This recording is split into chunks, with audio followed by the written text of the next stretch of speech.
So what does it really take to build authority as a writer? You know, the kind of authority that makes people hang on your every word?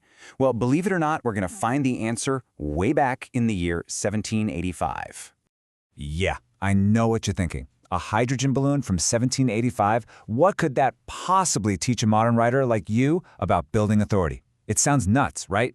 But it turns out the answer is pretty much everything. All right, so let's set the scene. We're diving into a story about a truly impossible flight. And the goal? Oh, it was just to conquer a little something that had humbled empires and swallowed ships for centuries. The English Channel. Okay, so picture this. It's January 7th, 1785. You've got two guys, Jean-Pierre Blanchard and John Jeffries, standing in this, well, it's a wicker basket. And below them, 21 miles of absolutely freezing, unforgiving water. They're about to do something no one in human history had ever done before. Yeah, their mission was to be the very first to fly across the English Channel. And their vehicle for this groundbreaking attempt? Nothing more than that wicker basket dangling from a gigantic, fragile bag of gas. No pressure, right? So they take off. The wind catches them, and they start drifting out over the water. It's actually working. But then, right around the halfway point, disaster strikes.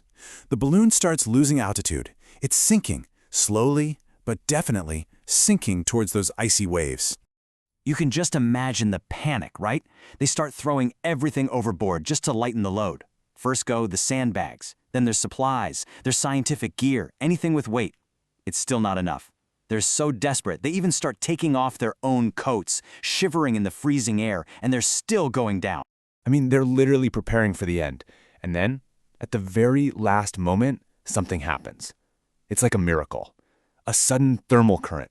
This updraft of warm air just catches the balloon. It lifts them up just high enough to scrape over the trees on the coast of France. So they crash land. They're bruised, half frozen, and they've got pretty much nothing left. But when the crowd comes running up to them, nobody's asking about their PhDs or their flight plan. They ask one simple, powerful question. Just one. Did you cross? And that question, did you cross? That's the whole key right there. That's where this wild historical adventure turns into a huge lesson for any of us trying to build a reputation today. It's really the only question that matters. Think about it. The channel in your life, whether that's writing your book or launching your business or whatever big, scary thing you're trying to do, it doesn't care about your resume. It's just there. It only wants to know one thing. Did you do the work? Did you cross? So this brings us to what we're really talking about, author authority. And let's be clear, this isn't about having a fancy degree. It's the trust you earn from showing up, from demonstrating courage and consistency, time and time again. It's proof that you can make the crossing, especially when it gets tough. And this is a really, really important distinction we have to make. The difference between just being visible and having real authority. See, visibility is like fame. You can borrow it, you can buy it. Think of a celebrity who slaps their name on a ghost-written book. But authority? That's built. It's earned. It comes from trust and having an authentic voice. Visibility just amplifies a message. But real authority? That is the message. Okay, so here's the trap. It's the one so many of us fall into, right? We think, oh, I need a degree first, or I need a literary agent, or I need a big publisher to give me a deal before anyone will take me seriously. We're basically waiting for someone else to give us permission. But the truth? It's the complete opposite, 100%.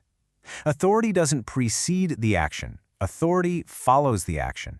Think about it.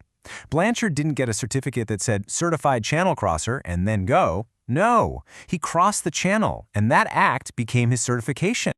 All right, so if we know that authority follows action, the next logical question is, well, how do we take the right action? And that is where this incredible story gives us a super practical roadmap. We're calling it the Channel Framework. It's pretty straightforward, really. There are 5 steps, and each one lines up perfectly with what the balloonist did. First, you declare intent. Then you prepare rigorously. Step 3, and this is a big one, is launch anyway. 4 is adapt mid-flight. And finally, you land visibly.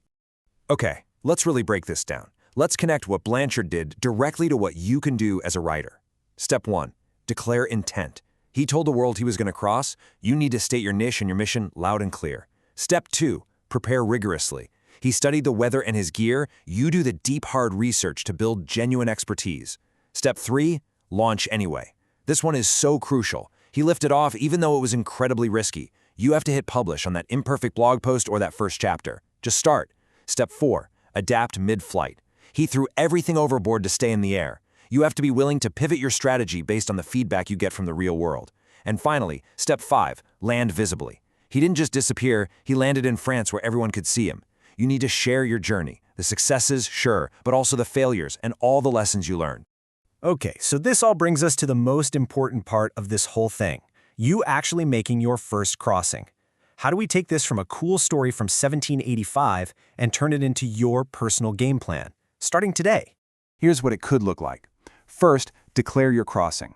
Post on social media about the book topic you're tackling and give yourself a deadline. Second, build your ballast. That means immersing yourself in the research until you know your stuff cold. Third, launch before you're ready. Seriously, publish a newsletter or a blog post. Get something out there. Fourth, adapt when you sink. When you get feedback or when something isn't working, adjust. And fifth, land visibly. Talk about your process. Share what's working and what's not. And then, and this is the real secret, you cross again. Because authority isn't a one-time thing. It compounds with every single attempt. Because that's really the big takeaway here. Authority isn't a destination you finally arrive at. It's not some plaque you get to hang on the wall. It's a pattern. It's the pattern of making one courageous crossing after another. So that really just leaves one last question. And this one's for you.